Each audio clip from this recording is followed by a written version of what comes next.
Normally, this person, Kari Lake, does not qualify as a newsmaker here at Occupy Democrats, but today she was so thoroughly dismantled during a House Foreign Affairs hearing that it is worth me putting together a supercut and you watching all the stunning and satisfying blows. I say satisfying because the failed governor and senator candidate from Arizona is also a world-class conspiracy theorist and Trump protege.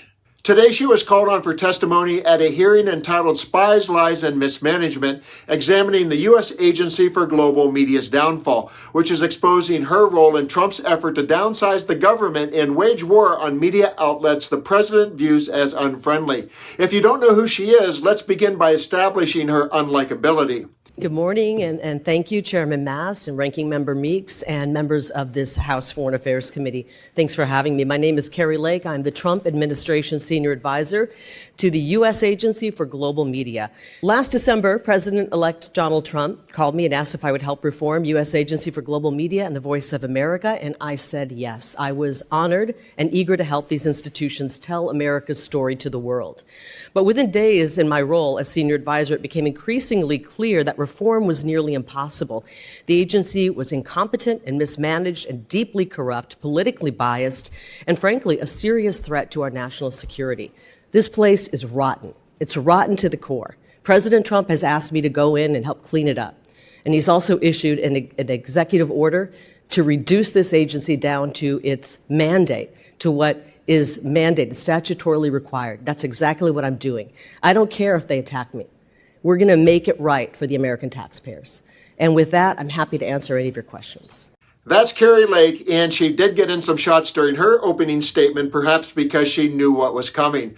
The barrage against her was so immense that I had to narrow this report down to just 3 that did the most damage.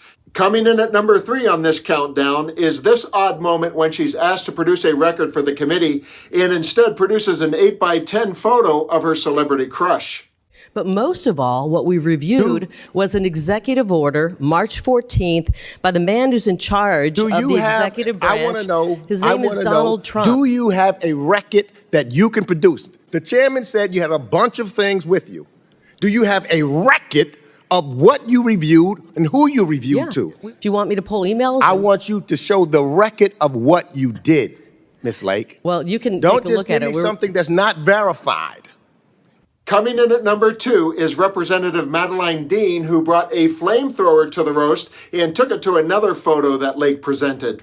You are a propaganda machine for the Trump administration.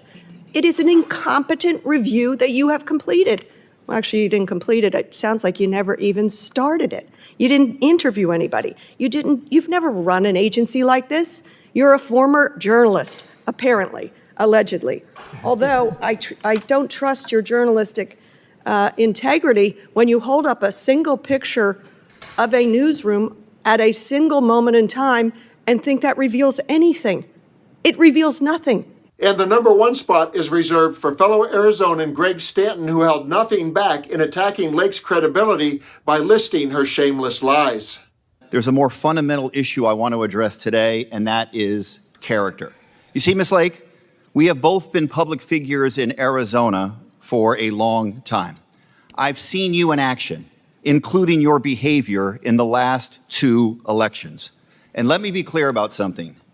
The American people cannot believe a word you say. You ran for governor in Arizona in 2022. You lost fair and square. Instead of conceding, you embarrassed yourself and our state by lying again and again for years, blaming everything under the sun for your loss except for your own toxic politics. You lie about that election to this very day. You lied about signatures on mail-in ballots not matching those on file. Proven wrong. You lied about ballots being intentionally misprinted and then rejected in Republican areas. Total BS. You lied and said hundreds of thousands of ballots were mishandled. Zero evidence. You claimed fake ballots were snuck into batches before they were counted. Come on. You repeated these lies again and again, and you've said even recently, quote, I am the duly elected governor. They just stole it, unquote. Give me a break. Ms. Lake, your new role requires you to tell the truth. For decades, whenever authoritarians and dictators suppressed the people and claimed victory in fraudulent elections, Voice of America countered those lies. I can't imagine how people fighting for democracy today and around the world can trust someone who has so shamelessly lied about her own election. Kari Lake and Donald Trump are two birds of a feather. She saw how he contested his election failure with lies, conspiracy theories, and chaos, and she did the same when she failed. And he rewarded her flattery of him through imitation with an advisory position. Last week, Lake announced that the U.S. Agency for Global Media eliminated 1,400 positions, or 85% of the workforce, per Trump's executive order. She's an extension of the Doge wrecking ball. She's not there to lead a department, she's there to destroy it. Since people like Kari Lake are hell-bent on destruction, it's kind of fitting when they get destroyed during these hearings. And this one was particularly satisfying since she is the embodiment of Donald Trump. She has that same baseless bravado, that same disdain for the truth, and that same smirking contempt for democratic institutions. So perhaps this moment represents a dress rehearsal for Donald Trump? One can hope.